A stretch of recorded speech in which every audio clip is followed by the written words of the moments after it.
This is TechCrunch. Snap's new AI feature lets you create Snapchat lenses by simply describing them. I'm Imran Sheikh, and get ready because it's time for your Daily Crunch for Wednesday, starting with 3 big headlines. Patreon's rolling out new automated features for creators to convert free members to paid ones. Now, last year, Patreon introduced e-commerce features and free memberships, which allow fans to subscribe to a creator's public posts without having to pay for paywalled content. Now that creators have become more accustomed to these tools, Patreon's adding the autopilot feature, which is going to predict which free members are most likely to upgrade, then offers them discounts via email. This feature is also going to work to offer discounts on items in a creator's Patreon shop. Every month, 400,000 free members upgrade to paid memberships, the company says. According to Patreon, Autopilot improved the rate of free-to-paid membership upgrades by an average of 19% in testing. Patreon founder and CEO Jack Conte has been particularly outspoken about how algorithmic feeds can hurt creators.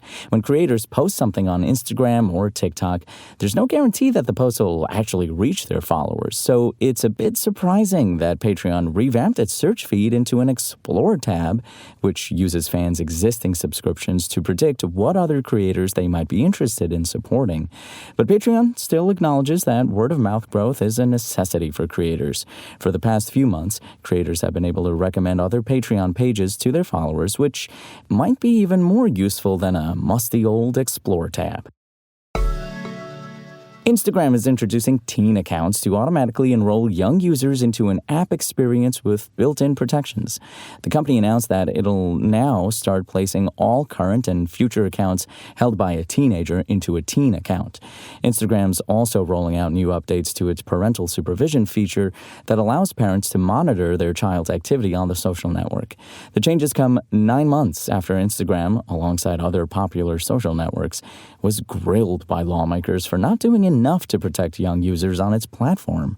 Although teens on Instagram are already placed into several protections by default, they have the option to opt out of them if they don't have a supervised account. Well, now they'll need their parents' permission to do so if they're under the age of 16, even if they don't have a supervised account.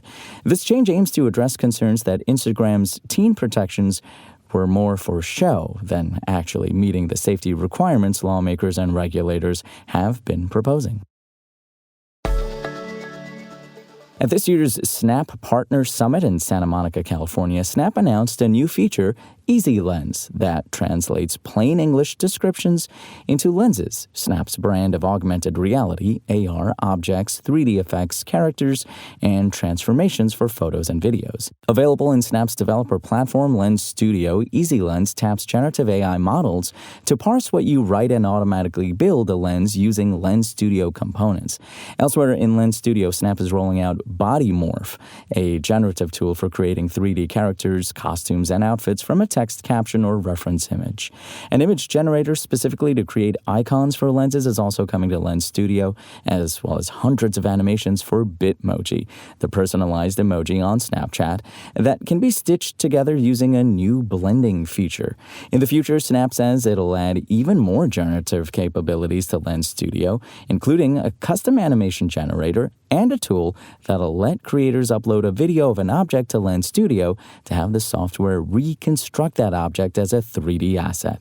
In a recent memo, Snap said, "Our AI lenses are already some of the most used lenses on Snapchat, and our on-devices model will allow us to further scale these experiences with faster generation and lower cost. This year brings many more opportunities to further improve identity preservation and generative snaps, enable generative video experiences, and help people reinterpret and reimagine their Snapchat memories in new ways." The number of creators publishing lenses grew to 375,000 as of this month, Snap says, up from 330,000 last November.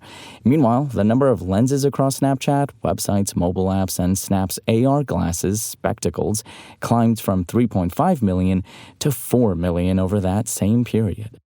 Let's kick it over to producer Dennis now for today's startup news in about 1 minute. Thank you, Imran. And we begin with Social AI. Now, at a glance, Social AI, which is billed as a pure AI social network, looks like Twitter. But there's one very big twist on traditional microblogging. There are no other human users here, just you. In a nutshell, social AI lets you share your thoughts with an infinite supply of ever-available AI-powered bots that can endlessly chat back. Social AI is the third app to emerge from the startup Friendly Apps. Up next, it's Greenlight, a platform that attempts to standardize the permitting process for customers across multiple jurisdictions. Using the platform, Greenlight's customers, which today range from retailers and quick service restaurants to developers and production home builders, can conduct construction plan reviews almost entirely via software. Greenlight this week closed a $28.5 million Series A round.